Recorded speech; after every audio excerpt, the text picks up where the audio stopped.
Handouts भी मिल जाएंगे, class शुरू कर रहे हैं। केमिस्ट्री में यार, sealed balloon contains air, the temperature of the balloon. जी दे दें सबको, सबको पेपर कर। The temperature of the balloon is increased, which row describes how the pressure in the balloon and the kinetic energy of the particles in air change. ये जरा ma'am से पूछना भी है रिकॉर्ड, एंड ये पेपर आपने अभी वापस करना है अभी, ठीक है। A sealed balloon contains air. The temperature of the balloon is increased. Temperature बढ़ गया है. Which row describes how the pressure in the balloon and kinetic energy of the particles in air change. तो इसमें भी ये बातें थी। Kinetic energy increase करेगी, सारी बात है, और प्रेशर भी इंक्रीज ही करेगा उसकी वजह से। Delta answer. क्वेश्चन नंबर 2 है, ammonia gas is reacted with hydrogen chloride gas. Ammonia को रिएक्ट किया गया हाइड्रोजन क्लोराइड गैस से, यानी NH3 has reacted with HCl gas using the apparatus shown. Solid ammonium chloride is produced. Ammonium chloride produce हुआ NH4Cl। Cotton wool soaked in aqueous ammonia एक तरफ है हमारे पास, और एक जगह पता लग रहा है सॉलिड अमोनियम क्लोराइड फॉर्म हो रहा है। Which statement explains why the solid ammonium chloride is form nearer to the hydrogen chloride. ये HCl के करीब क्यों फॉर्म हुई है भाई साहब? ये यार मैं कह रहा हूँ सिर्फ MCQs देने हैं, आप सारे सारे पेपर दे जा रहे हो, टाइम वेस्ट हो रहा है सिर्फ अब इनकी मैं सच्चा लेगा, आप जरा MCQs निकाल लें सिर्फ, बाकी जी। कौन सी स्टेटमेंट है जो एक्सप्लेन करती है कि solid ammonium chloride formed near to, यहाँ क्यों फॉर्म हुआ है, ये उन्होंने सवाल पूछा। इनका रिएक्शन हुआ कैसे है? जो हमारे पास कॉटन वूल है, इसमें से भी गैस पार्टिकल्स मूव किए हैं, और जो हमारे पास अमोनिया से कॉटन वूल सोक्ड है, उससे भी गैस पार्टिकल्स मूव किए हैं, यानी इस तरफ से HCl के गैस पार्टिकल्स आ रहे हैं, और लेफ्ट साइड से हमारे पास जी अमोनिया गैस के पार्टिकल्स आ रहे हैं। ठीक है जी। अब दोनों पार्टिकल्स हमारी तरफ आ गए। अब जब दोनों तरफ से गैस पार्टिकल्स आ रहे हैं, तो इंट्यूशन शायद ये कहती है कि भाई ये दरमियान में कहीं बनना चाहिए, लेकिन होता क्या है, ये डिफ्यूजन की वजह से होता है। किस वजह से होता है? डिफ्यूजन में हमने पढ़ा था कि जो गैस लाइटर होती है वो फास्टर डिफ्यूज करती है, जो लाइटर होती है उसकी डिफ्यूजन फास्टर होती है। इसका मैथ है भाई 14 + 3 17, और इसका मैथ है भाई 35.5 + 1 36.5। किसको फास्टर डिफ्यूज करना चाहिए, लेफ्ट वाली को राइट वाली को?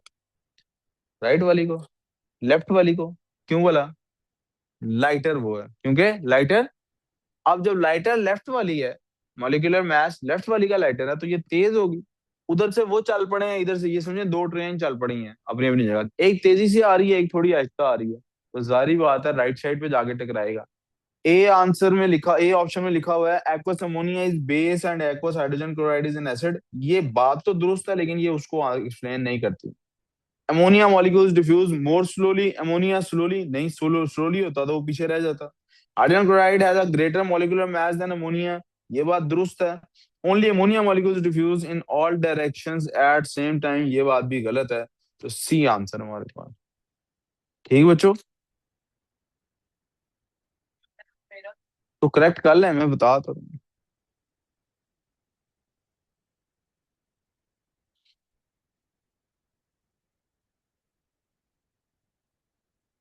करेक्शन कर लें और ठीक चलते हैं। Question number 3, a table shows information about four different particles.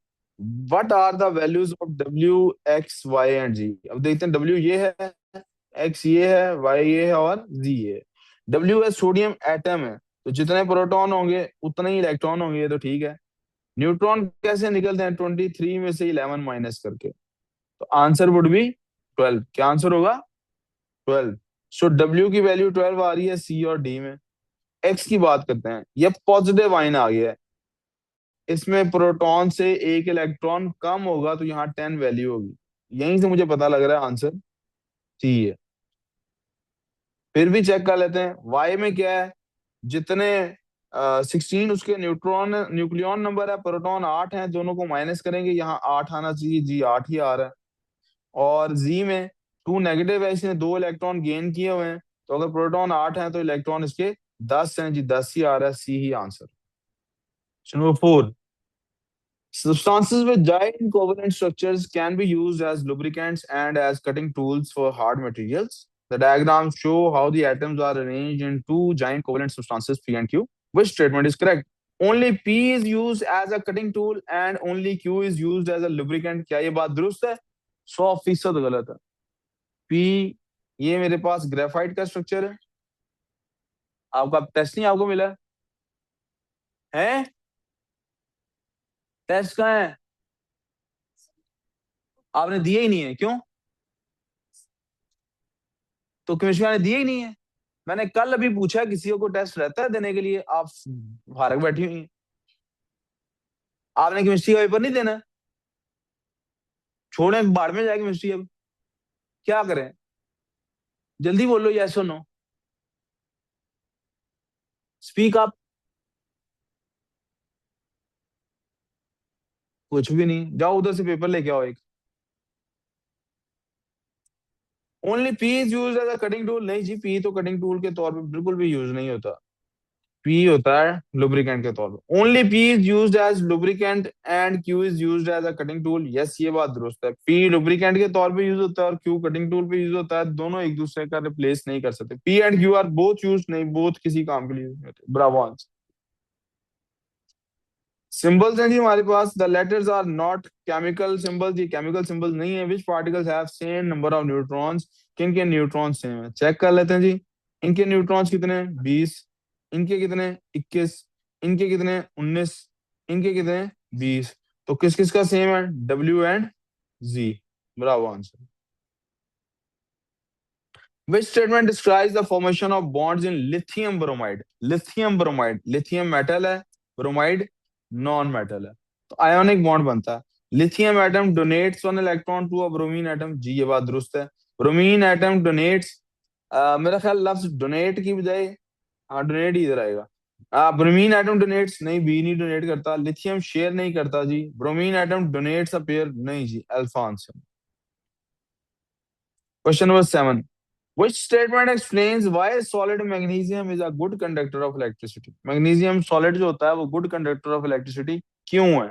Magnesium has delocalized electrons that can move through the lattice. ये बात दुरुस्त है. Magnesium has strong attraction force between ions. No. Magnesium consists of giant lattice of anions. नहीं. Magnesium consists of metal ions that move. No. Alpha answer. Question number 8. The ionic equation for the redox reaction between acidified manganate and iodide ions and iodide ions is shown. Which row shows the changes in oxidation number for manganese and for iodine during this reaction? कौन सी रो है? Which row shows the changes in oxidation number for manganese and iodine? Iodine और manganese के लिए कौन सी रो show करती है? क्या हो रहा है जनाब? सर मैंगनीज यहाँ पे क्या है? 2 पॉजिटिव है. यहाँ पे क्या है? इधर चेक कर लेते हैं. ओ होता है 2 नेगेटिव. ओ क्या होता है? कितने हैं? ओ है 4 है. टोटल क्या बनता है? -8. टोटल क्या बनता है? टोटल क्या बनता है? तो यहाँ पे इसके ऊपर चार्ज किया -1. क्या चार्ज है? इसका मतलब है यहाँ पर इसकी पावर है +7. क्या पावर है इसकी? इसकी ऑक्सीडेशन स्टेट क्या है? +7. इसकी ऑक्सीडेशन स्टेट क्या है? यहाँ तक को प्रॉब्लम. अच्छा जी, ये हो गया +7 से किधर आ गया है? +2 पे. इसका मतलब ये रिड्यूस हुआ है. ये क्या हुआ है? क्या ऐसा कुछ जिक्र है इसके अंदर? +7 टू +2. जी सी और डी में है ये जिक्र. तो ए और बी तो खत्म हो गए. अब आयोडीन की बारी है. आयोडीन की यहाँ पे 1 -1 है जी ऑक्सीडेशन स्टेट इसकी. -1. अब चेक करते हैं इधर क्या हो गई है? 0 हो गई है. इधर क्या हो गई है? 0. तो -1 से 0 किसमें शोन है जी? यहाँ पे शोन है जी. C answer. Sir Abu Bakar साहब आप तवज्जो है इधर. Question number 9. A student adds different solid salts to an excess of water. Different solid salts डालता है. The student stirs the mixtures to determine the solubility. The results are shown. आप देख सकते हैं ये भी soluble है, ये भी soluble है, ये भी soluble है, ये soluble नहीं है. What could be the 4 different salts? कौन से हो सकते हैं ये चारों different salts? ये क्वेश्चन तुमने डिस्कस किया नहीं हुआ है? नहीं डिस्कस किया हुआ. अच्छा जी जनाब. एक्स बेटा इनसॉल्युबल है, तो हम ना पहले एक्स में देख लेते हैं कौन कौन सा इनसॉल्युबल है। ठीक है बेटे, ठीक है ना, ऐसे ही कर लें, जरा आसान हो जाएगा काम। अब जरा ना अमोनियम नाइट्रेट की बात करते हैं, सॉल्युबल होता है ना ये ammonium nitrate, ammonium nitrate soluble होता है ना, तो डी तो आंसर नहीं हो सकता। कैल्शियम सल्फेट सॉल्युबल होता है कि नहीं, कैसे, कम, कांट सी, ये सल्फेट्स आमतौर पे सॉल्युबल होते हैं कि इनसॉल्युबल होते हैं, एक्सेप्ट दिस वन, तो कैल्शियम सल्फेट हो सकता है। ठीक है, अच्छा जी, ये सॉल्युबल, इनसॉल्युबल है। सोडियम कार्बोनेट ग्रुप वन है, ये तो सॉल्युबल है, ये क्या है, सॉल्युबल है, तो ये बी भी आंसर नहीं हो सकता। लेड क्लोराइड इनसॉल्युबल है, तो या आंसर अल्फा है या आंसर चार्ली है। अब देखना है कि कोई सॉल्युबल तो नहीं कहीं उसने डाला हुआ कहीं पे इनसॉल्युबल में। जनाब, कैल्शियम सल्फेट इनसॉल्युबल है, अभी हमने देखा कैल्शियम सल्फेट, और उसने डब्ल्यू में कैल्शियम सल्फेट को रखा हुआ है, डब्ल्यू तो सॉल्युबल है, यहाँ पे क्या है, तो अल्फा आंसर, तो क्या आंसर हुआ, सोडियम कार्बोनेट सॉल्युबल है, कैल्शियम सल्फेट इनसॉल्युबल है, पोटेशियम सल्फेट सॉल्युबल है, अमोनियम नाइट्रेट सॉल्युबल है। जो बात हमने पीछे डिस्कस की थी वही हुई। जी, ऑनलाइन वाले बच्चों को सबको समझ आ गई। जी sir. Yes. Four metal oxides are listed, ये हमारे पास आ गए। Which metal oxides are amphoteric, एक तो ये है, एक ये है, वन एंड फोर। आगे ये भी बेसिक ऑक्साइड है, ये भी बेसिक ऑक्साइड है, तो वन एंड फोर है किसी ऑप्शन में, alpha answer. Ali Zafar place snooker से हमें ये आंसर मिल जाता। ठीक है जी, इसका नमोनिक क्या था, Ali Zafar. The ions formed when element X and element Y react together are shown. X element से एक्स नेगेटिव बनते हैं, वाई से वाई टू पॉजिटिव बनते हैं। क्या बनेगा भी इनका, वाई एक्स टू क्या बनेगा, वाई एक्स, खैर उन्होंने पूछा ही नहीं, उन्होंने ग्रुप्स पूछे हैं। ये किस ग्रुप में है एक्स नेगेटिव, ये ग्रुप 7 में है, वो किस ग्रुप में है, ग्रुप 2 में। Bravo answer. तो ठीक कर लें आप लोग, भाई कर लें, जिस जिसका गलत किया वो ठीक कर ले। ये एक दिन में इतने पेपर किसी ने चेक करने, उससे गलती हो सकती है, इंसान है, गलती का बदला है। ठीक है, 12 नंबर सवाल। Some halide ions are displaced, कुछ हैलाइड आयंस हैं उन्हें डिस्प्लेस कर दिया गया फ्रॉम एक्वस पोटेशियम हैलाइड्स, कुछ एक्वस पोटेशियम हैलाइड से डिस्प्लेस हो गए। In which mixtures are the halide ions displaced, किसमें हैलाइड आयंस डिस्प्लेस हुए हैं। अब आपको याद होगा कि down the group reactivity increase करती है कि डिक्रीज करती है, डिक्रीज, ग्रुप 7 में डिक्रीज करती है, ग्रुप 7 में। इसका मतलब है ग्रुप 7 वाले बना लेते हैं, फ्लोरीन मोर रिएक्टिव होगा than fluorine, chlorine, bromine, iodine. तो डिस्प्लेस फ्लोरीन क्लोरीन को कर सकता है, क्लोरीन फ्लोरीन को नहीं कर सकता। पोटेशियम ब्रोमाइड को अगर हम क्लोरीन से ऐड करें, क्या ये डिस्प्लेस कर सकता है क्लोरीन, जी कर सकता है, वन हो सकता है। नंबर टू, पोटेशियम ब्रोमाइड को आयोडीन से डिस्प्लेस हो सकता है, आयोडीन लेस रिएक्टिव है इसलिए आयोडीन डिस्प्लेस नहीं करेगा। पोटेशियम आयोडाइड एंड क्लोरीन, जी ये भी हो सकता है, ये भी।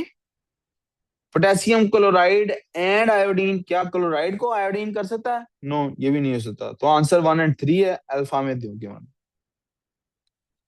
What is the correct order of reactivity for the following metals, reactivity निकालनी है जी, आपको याद होगा, please send lions, cats, monkeys and colourful zebras, इसमें कौन कौन से हैं।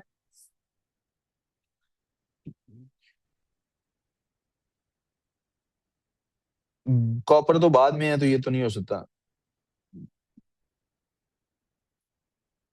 सर क्या, नहीं होएगा लीस्ट क्योंकि reactive to more zebras reactive, zinc. ठीक है, least reactive to more reactive जाना है जी, तो ए नहीं हो सकता। Least reactive to more reactive जाना है ना, तो ए नहीं हो सकता।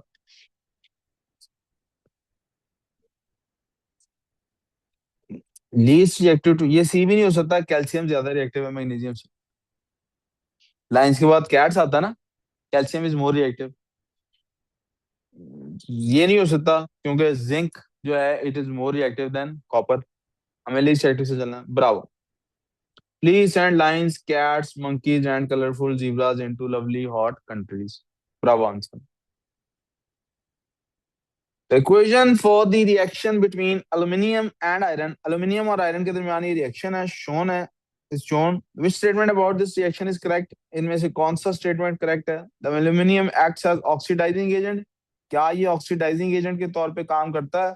बेटे ये तो खुद oxidize हो रहा है, ये तो खुद oxidize हो रहा है. कैसे मुझे पता है? क्योंकि यहाँ इसकी वैल्यू 0 है, यहाँ इसकी वैल्यू प्लस में चली गई होगी, तो पॉजिटिव आइन बना होगा. तो ये स्टेटमेंट तो गलत हो गई. It shows that iron is more reactive than aluminium. बेटे अगर more reactive होता तो displace ना होता. The oxidation number of aluminium decreases. नहीं बेटे increase हुआ है, 0 से आगे plus में गया है. It shows that aluminium has a greater tendency to form ions than iron. जी बेटे ये बात ठीक है. More reactive है, can form more ions, can do it better वगैरह वगैरह. What happens to the volume of a fixed mass of gas when the temperature is increased or the pressure is decreased? Temperature increase करते हैं fixed mass का, तो क्या होता है? Volume increase होता है कि डिक्रीज होता है? बढ़ता है. तो सी और डी में से. जब प्रेशर डिक्रीज करते हैं तो वॉल्यूम बढ़ता है कि कम होता है? नहीं बेटे, प्रेशर डिक्रीज करते हैं तो वॉल्यूम इंक्रीज होता है. वॉल्यूम, जब प्रेशर आप डिक्रीज करते हैं तो वॉल्यूम उसका इंक्रीज होता है. सॉरी बेटे, मैं इसको रिवाइज करना चाहता हूँ. मेरे जहन में है एक्सटर्नल प्रेशर. कौन सा प्रेशर है? लेकिन मुझे ये याद पड़ता है कि हम लोगों ने सिर्फ किस प्रेशर को डिस्कस करना है? इंटरनल प्रेशर को. ठीक है जी. तो हम जब भी प्रेशर इंक्रीज करते हैं, प्रेशर डिक्रीज करते हैं, वॉल्यूम क्या होता है? डिक्रीज होता है. वॉल्यूम क्या होता है? जी सॉरी, नहीं नहीं बेटे, आप भी मेरी तरह एक्सटर्नल प्रेशर की बात कर रहे हैं, मैं इंटरनल प्रेशर की बात कर रहा हूँ. प्रेशर जब इंटरनल कम होगा तो पार्टिकल्स की कोलिजन्स कम हो जाएंगी. तो कम हो जाएंगी तो वो क्लोजर टुगेदर आना शुरू हो जाएंगे, मूवमेंट कम हो जाएगी ना उनकी फिर. ठीक है, इसलिए आंसर क्या होना चाहिए? सी. शुक्र है मैंने भी सी. जी जी जी. मुझे समझ नहीं, दोबारा बोलो. कंपेयर्ड टू व्यू वो ठंडी होती है, अपने आप में तो वो अपने बॉइलिंग पॉइंट से बहुत आगे निकली हुई होती है. अपने आप बॉइलिंग से मुराद आपके जेहन में चूंकि पानी है, इसलिए आप बॉइलिंग से मुराद हमेशा क्या लेते हैं? कोई चीज हॉट है, उबल रही है. बड़ी ठंडी ठंडी चीजें बॉइल हो रही होती हैं, ठंडी होती हैं, बॉइल हो रही होती हैं. बॉइलिंग का मुराद है लिक्विड का गैस में रैपिडली चेंज होना विदाउट चेंजिंग टेम्परेचर. पेट्रोल है, ठंडा ही होता है जब बॉइल हो रहा होता है, यानी हमें फील वो ठंडा होता है क्योंकि हमारे कंपैरिजन में उसका टेम्परेचर बहुत कम होता है. ठीक है, दोबारा. क्योंकि मैंने आपको पहले बताया था हमने इंटरनल की ही बात करनी है सिर्फ, केमिस्ट्री ने किसी बात करनी सिर्फ. मैंने जो आपको गैस लॉस पढ़ाए थे इंटरनल के ही पढ़ाए थे सिर्फ, हमारे सिलेबस में वही है. अगर एक्सटर्नल होगा उसको मेंशन करना पड़ेगा. The diagram shows the heating curve between which 2 points do the particles of the substance change from being in a fixed positions to being mobile. Fixed position से mobile, यानी वो melting की बात कर रहा है. किसकी बात कर रहा है? Melting कब हो रही है? Q and R में melting हो रही है. Bravo answer. ठीक है बेटे. 17 है जी. Which row describes elements, compounds and mixtures? All the atoms are same type. जी यही बात है. All atoms are same type. Can be separated into new substances? No, bete. Contain different atoms? No, bete. Compounds contain different atoms chemically joined together? Yes. Can be separated into new substances using chemical processes? Yes, ये भी ठीक है. Mixture can be separated using physical processes? Yes. Contain different atoms chemically joined together? No. So answer क्या हुआ? 18. Statement about atoms or ions is correct. अभी class इसके बाद कौन सी है बोला बाय द वे? मैथ्स है, हमने रख दिया. बायोलॉजी उसके बाद है. ठीक है. Which statement about atoms or ions is correct? कौन सी स्टेटमेंट करेक्ट है? The mass number of an atom is the total number of nucleons and protons. गलत. न्यूक्लियॉन्स की बजाय न्यूट्रॉन्स लिखा होता तो ये बात ठीक होती. बेटा तवज्जो काम पे रखो बात की बजाय. The electronic configuration of aluminium this is 283. Wrong बेटे, इसकी 28 है क्योंकि 3 इलेक्ट्रॉन लूज करने से चार्ज आता है. Hydrogen is the only atom that has an incomplete first electron shell. जी बेटे ये बात ठीक है. हाइड्रोजन के अलावा और कोई भी नहीं है जिसका फर्स्ट इलेक्ट्रॉनिक शेल इनकम्प्लीट हो. Most of the volume of an atom is taken up by its nucleus. Most of the volume is बेटा taken up by empty space. Most of the volume में क्या होता है? Empty space होती है।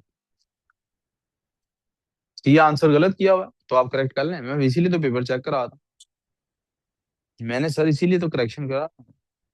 Sir तो correction कर लेना, मैं कह तो रहा हूँ। बता रहा हूँ ठीक कर। Which two values are used to calculate the relative atomic mass of a sample of boron? क्या आइसोटॉप्स उसके निकालने होते हैं? निकालने पड़ जाते हैं। ये बोरोन एटम्स का तो कोई ताल्लुक नहीं। Relative abundance of each boron isotope in the sample, yes ये ज्यादा ठीक बात है। टोटल नंबर तो हम निकाल ही नहीं सकते। Relative abundance of boron isotope, जी बिल्कुल ठीक। The relative mass of each boron isotope, the total number of boron atoms, नहीं बेटे रिलेटिव मास। ब्रावो। ठीक है जी। Question number 20, which statement describes the structure of sodium chloride? कौन सी स्टेटमेंट है जो सोडियम क्लोराइड का स्ट्रक्चर डिस्क्राइब करती है? Lattice of alternating positive and negative ions, lattice of positive ions surrounded by C of delocalised electrons, नहीं बेटे ये सोडियम क्लोराइड नहीं है। Mixture of sodium and chlorine atoms, no बेटे। Regular lattice of sodium and chlorine atoms, no बेटे। A he answer है, हर sodium के साथ क्लोराइड हर सोडियम आयन के साथ क्लोराइड आयन अटैच्ड होता है। Graphite and diamond are both forms of element carbon, carbon की दोनों फॉर्म्स हैं, ये बात दुरुस्त है। Which show row shows the number of other carbon atoms that each carbon atom is covalently bonded? Graphite में 3 होता है, डायमंड में 4 होता है। Bravo answer. Which row describes the structure and bonding in cobalt? Cobalt क्या है बेटे? Metal है। कोबाल्ट क्या है? तो बॉन्डिंग कौन सी होगी? मेटालिक। ठीक है जी, सिंपल है कि जाइंट है। जाइंट है कैसे? जाइंट लैटिस, क्योंकि लैटिस है, क्योंकि ये एक बहुत लंबी चेन होती है, एक बहुत लंबी। What is the oxidation number of chromium in this? अब टोटल है 2 माइनस, टोटल क्या है? तो 2 -2 आएगा आंसर। इसमें ऑक्सीजन कितने, ऑक्सीजन की होती है -2, कितने ऑक्सीजन है? 7। +2 Cr की ले लेते हैं फिलहाल, एक्स। Cr की क्या ले लेते हैं? एक्स फाइंड करना हमने। सो -2 = -14 +2x, -2 + 14 = 2x। सो 12 = 2x। तो x की वैल्यू क्या आ गई? फर्स्ट 6। जी क्या?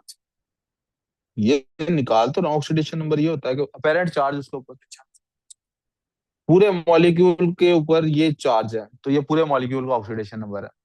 इसमें से इंडिविजुअल एटम्स का निकालना है। किसका निकालना है? तो ऑक्सीजन का 2 माइनस लेना है, ऑक्सीजन का हमेशा क्या लेना है? तो ऑक्सीजन का -2 आ गया। टोटल सम कितना निकालना चाहिए? -2, क्योंकि मॉलिक्यूल के ऊपर चार्ज -2 दिया, 2 माइनस दिया हुआ है ना, इसलिए टोटल सम कितना निकलना चाहिए? अब उसमें से -2 ऑक्सीजन का लिया, ऑक्सीजन कितने आइटम्स थे? 7 थे।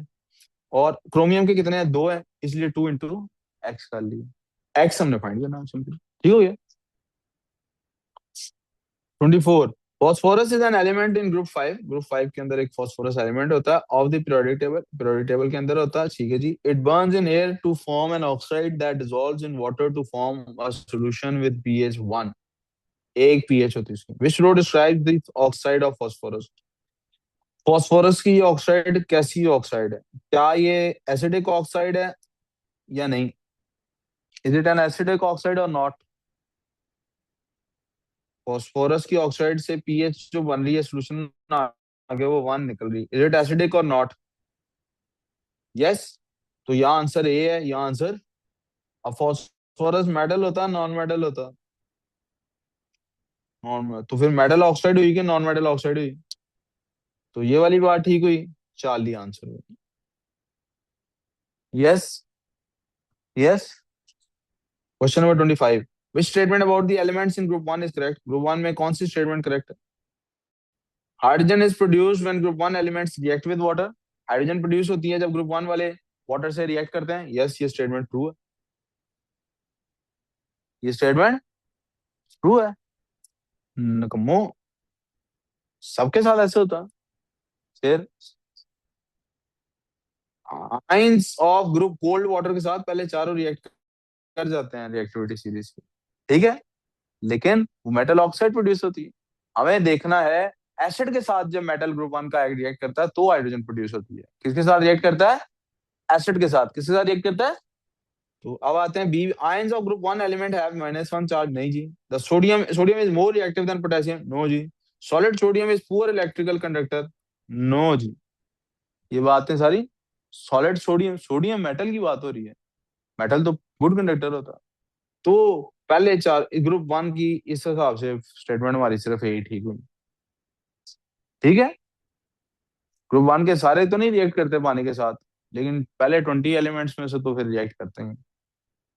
कोल्ड वाटर के साथ कितने रिएक्ट करते हैं? पहले रिएक्टिविटी सीरीज के 4, ठीक है ना। उसके बाद वालों को क्या चाहिए? स्टीम से रिएक्ट करेंगे, और हाइड्रोजन से नीचे वाले रिएक्ट पहले 4 पानी में कोल्ड वाटर में भी डिस्प्लेस कर देते हैं, और पहले 4 उस ग्रुप वन के एलिमेंट्स उतर ही आते हैं। Part of the periodic table is shown which element is an inert gas. कौन सा है जी इसमें से इनर्ट गैस जो सी। नॉन रिएक्टिव होता है, जो नोबल गैस होगा? That is C. 27 है जी, 4 different metals are separately code added to water. 4 different elements हैं पानी में डाले गए। The oxide of each metal is separately heated. हर ऑक्साइड को, the oxide of each metal is separately heated. जी सर। क्या है सर? ठीक है। हाँ सही। देखना मतलब ठीक है। वो ये कुछ करेक्शंस होंगी इसके अंदर, टेस्ट एमसीक्यूज के मैं जो चेक करा रहा हूँ, एक दो ऐसे हैं जिनका गलत आंसर सेलेक्ट हुआ हुआ है, ठीक है। 4 different metals are separately added to water. The oxide of each metal is separately heated with carbon. Results are shown. Metal को वाटर से डाला, जो भी इनके रिजल्ट्स हैं, कहीं रिएक्शन हुआ नहीं हुआ, कोई रैपिड है, फ्यू बबल्स हैं, कुछ भी है। What is the order of reactivity of the 4 metals? Least reactive first. सबसे पहले आपने किसको लेके आना है? जो लीस्ट रिएक्टिव होगा ना बेटे, वो कार्बन के साथ ऑब्वियसली उसका रिएक्शन नहीं होगा। तो आंसर यहाँ आ रहा है यहाँ, यानी सबसे पहले या आर आना चाहिए या एस आना चाहिए। तो आर हम देख रहे हैं यहाँ पे आ रहा है, तो प्रोबेबिलिटी यही है कि हमारे पास आंसर सी और डी में से होगा, ठीक है ना। ठीक है ना। कलरफुल जीब्रास के नीचे वाला जो होगा वो कार्बन से रिएक्ट, कार्बन उनको डिस्प्लेस कर सकता है, कार्बन उनको डिस्प्लेस, जो उससे ऊपर वाले हैं उनको कार्बन डिस्प्लेस नहीं करेगा। तो रिएक्टिविटी सीरीज एक दफा साइड पे लिख लेते हैं। Please send lines, cats and, इधर आ गया कार्बन।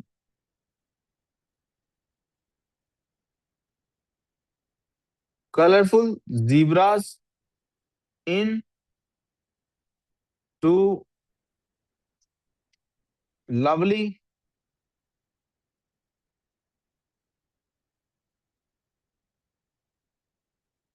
हॉट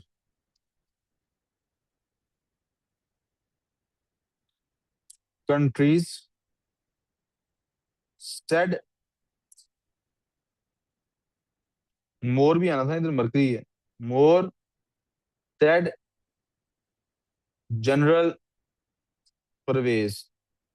अब मैंने कार्बन और हाइड्रोजन को इसलिए ऊपर पूरा पूरा नाम लिखा है क्योंकि हम रिएक्शंस कार्बन और हाइड्रोजन के साथ देख रहे हैं, ठीक है जी।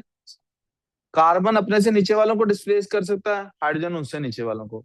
इसका मतलब जिसने भी रिएक्शन करना है उसने हाइड्रोजन को डिस्प्लेस करना है, हाइड्रोजन को। अगर वो हाइड्रोजन को डिस्प्लेस नहीं कर रहा, अगर वो हाइड्रोजन को डिस्प्लेस नहीं कर रहा, तो वो हाइड्रोजन से नीचे आता, वो हाइड्रोजन से, यानी मैं मिसाल देने लगा हूं इसकी, ठीक है। हाइड्रोजन को डिस्प्लेस नहीं ना कर रहा। अब हाइड्रोजन को डिस्प्लेस नहीं कर रहा लेकिन कार्बन उसको डिस्प्लेस कर रहा है, तो वो कार्बन और हाइड्रोजन दोनों से नीचे आना चाहिए, दोनों से। तो इसका मतलब है क्यू वाले आंसर्स होने चाहिए यार, आर वाले नहीं होने चाहिए। फिर से मोर रिएक्टिव वाली बात पे चलेंगे। उन्होंने कहा था लीस्ट रिएक्टिव पहले देखो, कौन से पहले देखें? सी और डी तो नहीं हो सकते आंसर। लीस्ट रिएक्टिव इसका मतलब है क्यू है, क्योंकि उसका वाटर के साथ कोई रिएक्शन नहीं था लेकिन कार्बन ने उसको डिस्प्लेस किया, ठीक है रीम।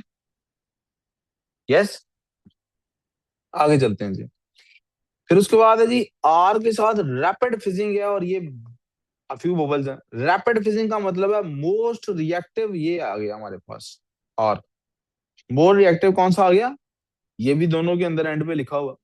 तो यहां तक भी ए और बी में से हम चूज नहीं कर पा रहे। एस और टी में इसने तो कुछ नहीं बताया, कह रहा है ये फ्यू बबल्स, इसका मतलब है ये इन एटम्स में से है कुछ, ये इनमें से है कुछ। अब फ्यू बबल्स है ना इसमें भी और इसमें भी। अब वो इन सब में से है, तो अगर तो वो नो रिएक्शन वाला उसका एस का कार्बन से कोई रिएक्शन नहीं हुआ और इसका कार्बन से रिएक्शन हो गया है। अब इसका मतलब है जो टी है वो इनमें से, दिस इज टी, क्योंकि इसको कार्बन ने इसको डिस्प्लेस किया है, इसको कार्बन ने डिस्प्लेस। और जो एस है इसको कार्बन डिस्प्लेस नहीं कर पाया, इसका मतलब ये एस, इन सब में से एस है। ऑनलाइन वाले बच्चों मेरी बात समझ आई है? Yes sir. यस। तो एस और टी में से कौन ज्यादा रिएक्टिव हुआ? एस और टी में से एस ज्यादा रिएक्टिव है, टी कम रिएक्टिव है। एस ज्यादा रिएक्टिव है, टी, तो इसका मतलब है ए आंसर होना चाहिए। Are we clear on this? ये वो कर, समझ आ गई? जी भाई, सबको समझ आ गई? किसी को कंफ्यूजन? यस। हाँ। हाँ बस ऐसे ही है। ये तो हम उनको नहीं कह सकते कि ये वो कर मोस्ट रिएक्टिव के हिसाब से सोचता है, इसलिए आप मोस्ट रिएक्टिव का सवाल पूछा करें। What happens to the volume of a fixed mass of a gas when pressure and temperature are separately increased? ये तो सवाल पीछे हो गया है, ये रिपीट हो गया सवाल। प्रेशर, अच्छा उसमें डिक्रीज था, इसमें इंक्रीज है। प्रेशर इंक्रीज करें तो क्या होगा? वॉल्यूम उसका इंक्रीज करेगा। टेम्परेचर इंक्रीज करेंगे, वॉल्यूम उसका इंक्रीज करेगा। सर वॉल्यूम नहीं है, प्रेशर। बेटे प्रेशर इंक्रीज करेंगे तो वॉल्यूम भी तो इंक्रीज करेगा ना।